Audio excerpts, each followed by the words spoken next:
Hello, and welcome to another successful transition from monogamy to open video. As you've probably noticed the last couple weeks, there haven't been as many videos. There's been a little glitch with Facebook, so I'm hoping that this is going to work this time. I guess we're going to find out.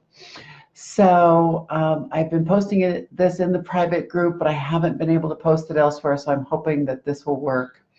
So I'm starting over again from the beginning because I don't want to put this in the middle. So anyway, this section of the top 10 mistakes to avoid is something I started working on last year. And I talked with a number of people I know who have various types of open relationships and asked them, what would be your advice to new people of either mistakes that you've made or mistakes you've seen others make, your friends make, people you know, that you think would be the most important things to avoid. Because at a very young age, I realized that it is much easier to learn from the mistakes of the people you know, your friends, your family members, than to have to reinvent the wheel and make those same mistakes all over yourself. If you can avoid them by learning from other people's mistakes, it certainly makes life a lot more easier. So that was why I came up with this, because I think it is so important to learn from the people who come before you who've been successful. So today we're going to talk about numbers 1 and 2, and I'm going to divide this over 5 days so the videos aren't too long. And we'll just do 2 at a time for 5 videos, and then you'll have them all. So the number 1 mistake to avoid is that in the excitement of having new partners, and for many people, it's very exciting because this is something new, something maybe you've fantasized about, but it's very important not to neglect your primary partner, your original partner, whatever term you might use for that person. And in the excitement of opening your relationship, especially once you start meeting other people, you can start experiencing what we call new relationship energy. And new relationship energy is the same as falling in love when you've ever had a new relationship.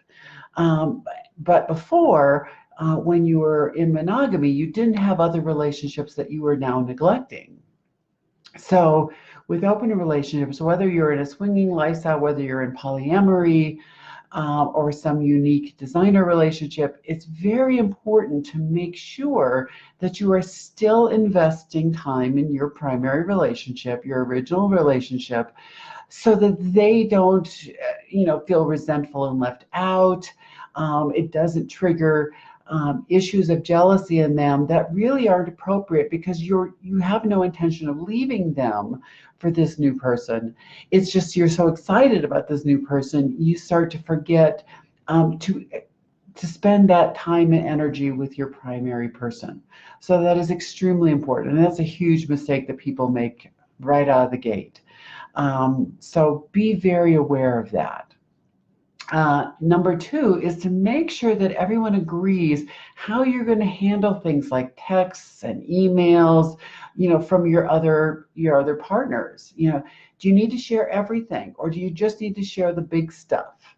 The problem is that this, if you don't have a good level of transparency, this can bring up a lot of feelings of someone feeling that there's stuff happening behind their back, especially if your partner has ever experienced any type of infidelity in a past relationship or in the relationship you are in now. You may have worked through that so that it's no longer an issue, but whether it's something from their past or something that's within the past of your relationship, if you don't talk about how you're going to deal with emails, how you're going to deal with text messages, what level is appropriate, what level of sexting is appropriate with new partners, what are each of you comfortable with?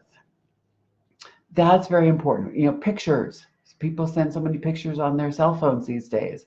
It's very important to talk about that and make sure that you're on the same page, because that is going to create a lot of problems down the road if you don't. If you don't have that conversation up front, trust me, it's going to come back to bite you later. As well as, how many messages are you going to take from one partner when you're with the other? And making sure with new partners that you let them know that if you tend to text often throughout the day, just little texts, that you may not respond back right away if you're with your other partner. Because it's rude to be at dinner with one person and constantly texting with the other. So think about those things, have those conversations to make sure that everybody understands the boundaries of responding back to texts in a timely manner and what that means. It will help create a much smoother road for you if you can do that up front. So that's all for today. On Friday, I'll be back and we'll talk about numbers 3 and 4, and then we'll finish up the rest of this next week. Have a great day, and I will see you then. Thanks so much. Bye-bye.